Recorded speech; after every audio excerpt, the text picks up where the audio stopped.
It is Maginoni, and I thought we'd do something a little bit different for the good, the bad, disappointing. What we're going to do is the good and the bad of Civil War II Rebirth.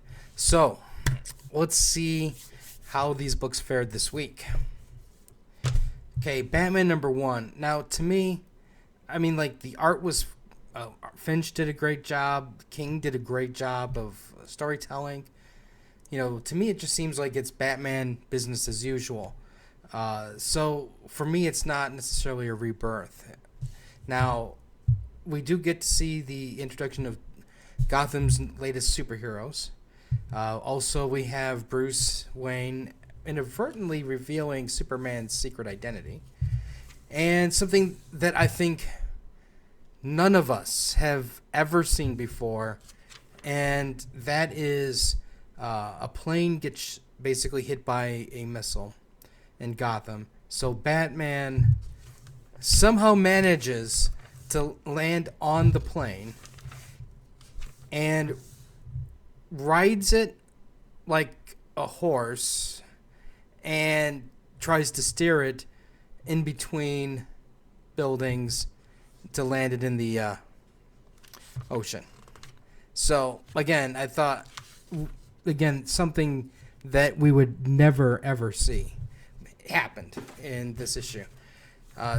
Is it a good issue? Well, I'll word it this way. If you're a Batman fan, you're going to be on board. You know, while it's not Scott Snyder, like I say, King really did a good job. And overall, it's a solid book. But at the same time, for me, you didn't really need to slap the Rebirth banner on top of it. But by putting Rebirth on it, putting a #1 on it, you've probably sold twice as many copies. So, all right, next up is Titans Rebirth. Now, to me, this book really succeeds on multiple levels. Now, the thing is, the Titans were a title that a lot of fans wanted and demanded, asked for, screamed for, cried for. And for the most part, DC just said, mind your own business. This is our way of doing things, and enjoy the Teen Titans, because that's what you're getting. And again, you know, fans just weren't satisfied with it. They pushed the issue, and then finally, because sales were sagging, you know, DC decided to give it a try to bring back the Titans, and then they did Titans Rebirth. And I mean, not Titans Rebirth, Titans Hunt, sorry. Where they were starting to bring the Titans back, where they sensed that, hey, you know, something's not right. We're supposed to know each other. We're supposed to be friends, but then something's missing. Well, this here is the missing piece, and that's Wally West. Now, for those of you who remember from the Rebirth #1, Wally's zipping around to different people trying to get them to remember who he is. And this issue here is basically them continuing that, where he's going to goes to Dick Grayson, and he's trying to basically get Dick Grayson to remember. And one by one, the Titans all finally remember who Wally is. And he explains, you know, what's going on. Now, he's still very vague about everything, but he explains that there's a great danger still. Now, the thing that really makes this book work is, to me, this isn't written... Okay, on one level, yes, it's written for the new reader, because it gives you, okay, here's the characters and how these characters interact. But to me, this is written more for the old-time Titans fan. You know, the fan that, you know, was reading the new Teen Titans, watched the Titans grow up, and wanted this team back. That's who this is written for, because it brings back the sense of family. It brought back the sense of friendship, the strong bond that each of these characters have. And see, the one thing that I think that makes the Titans book resonate with so many people is, like, if, for example, if you were to look at Justice League or the Avengers, it's all basically just... you know, we're the world's greatest superheroes. We've banded together to fight the forces of evil. Well, the Teen Titans, you know, they were the up-and-coming heroes, the next generation. And when they banded together, it wasn't this great sense of urgency because, you know, the Legion of Doom was coming to town, or Galactus was here, or Thanos, or something like that. It was, friends. It was a family. They became a family, and they have to me, this team has a much stronger bond than, for an example, the Avengers or the Justice League, because those members they swap in and out, but Titans for the most part, stayed the same group. I mean, they did swap people here and there, but it wasn't like a new roster change, because the wind blew a different direction or a new writing team came on type thing. And so they brought all of that back. All of the emotions that people missed from reading this book, it's all back.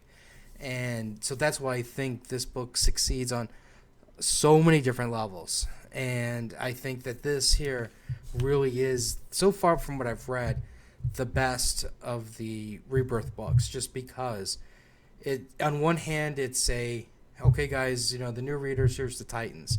On the other hand, this is the book that the longtime readers wanted, and DC just finally said, okay, we acknowledge you, here is your book. So that's why, to me, this works. And they did a really great job with this. And like I said, basically, this here's to say that, hey, there's somebody that tampered with time. They've lost 10 years, and they are now, going to try to fix things. So overall, great job. Okay, let's go on to now Marvel's Civil War. This book confused me. On one hand, I wanted to like it on multiple levels. This really was getting the story going, kick-started it. Let's start the battle between the Inhumans and the Marvel Universe, and I was all getting all amped up for it. But then at the same time, I'm going, wait a second. This doesn't make sense here. Why is Iron Man, blaming Ulysses for the death of his friend?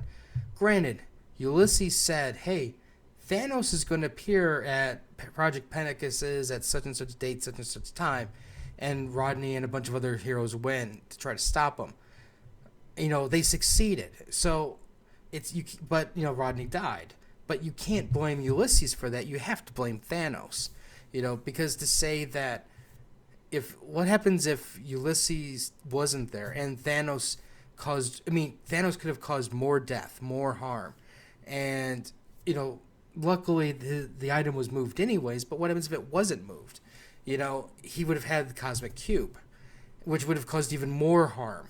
So you can't blame the kid for that. And, it seems like somebody, like Bendis was writing this, and it's almost like somebody goes, Bendis, this is stupid. Tony wouldn't do this. And then he changed the story, because when you get to the part where he takes Ulysses and he hides him away, now you find out he's just trying to figure out how his power works. I mean, yes, he's grieving and he's upset, but now the truth of the matter is he just wants to know how the kid's able to predict the future.